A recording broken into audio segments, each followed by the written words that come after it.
Welcome to another recap. If you are new here, please subscribe. In Moana 2, Moana and her crew fell into a giant clamshell, and the interaction with Batgirl, who was both good and evil, was the most exciting part of the day. There was a reunion between Moana and the demigod Sweater, a fan meeting for Sweater, and Batgirl contributed my favorite song in the whole movie, Let's Go. Moana felt the call of her ancestors and summoned the crew to set sail again. According to the guidance of the comet, they went to the island of Motu Fedu.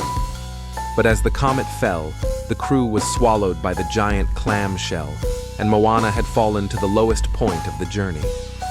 With the appearance of Batgirl, she led Moana to break the old rules and escape from the safe range, put aside her worries, let go of the fall, and enjoy the freedom brought by the sense of danger. It turned out that Batgirl was imprisoned in a giant clamshell by the villain Naro, and she could only be free when Motu Fedu reappeared, so Batgirl opened a pirate route to Motu Fedu for Moana. In the original plan, the demigod Sweater would use her magic fishhook to pull up the sinking Motu Fedu, but the plan failed as the Sweater was struck by the lightning of the villain Naro. It was at this time that Moana remembered Batgirl's idea of giving it a try and changing her mindset, so she dived directly into the sea. Interestingly, in Moana 2, the villain Naro did not appear in the final battle, and Moana and the Sweater pedestrian only fought against Naro's lightning and hurricane. In the post-credits scene, we saw Naro's true face for the first time. Naro on the throne was confused about how Moana solved the curse of Motu Fedu. Batgirl did not gain freedom because of the reappearance of Motu Fedu, and she was imprisoned by Naro again.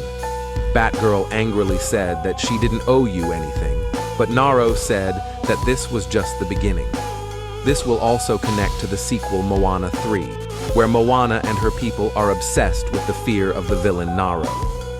In the end of Moana 2, Moana has become a god, and in this step, Moana has a younger sister, Simea. In addition, when Moana walks into the ocean with her sister in her arms, it is just like when the young self tested the flying body heart in the first step. The ocean made way for her, and the ocean interacted with her. Sister Simea also felt all this as Moana did when she was a child. Then in Moana 3 and even Moana 4, just like Elsa stayed in the magic forest and became the guardian in Frozen, and her sister Anna became the queen of Arendelle, Moana, who has become a god, will sooner or later pass on her mantle to her sister Simea, and Simea will become the new princess of Disney. The fun thing is that in the first step of Moana, Moana said in person that I am not a princess, and now in this Moana 2, she suddenly broke the fourth wall and spoke the voice of the audience. Whether you admit that you are a princess or not, the audience thinks you are a princess. At the end of the movie's astronomy Easter egg, we saw a familiar character, the crab monster from the Monster Kingdom in the first step, who deserves to be the funny one, and made me laugh with his unique evil laugh.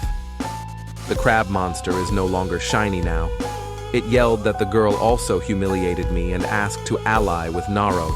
It seemed to know that the shiny song it sang in the first step of Moana was super popular and finally brought us the latest single, Count Crab Legs.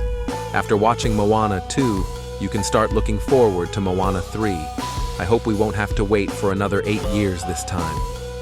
Please subscribe if you want more recap.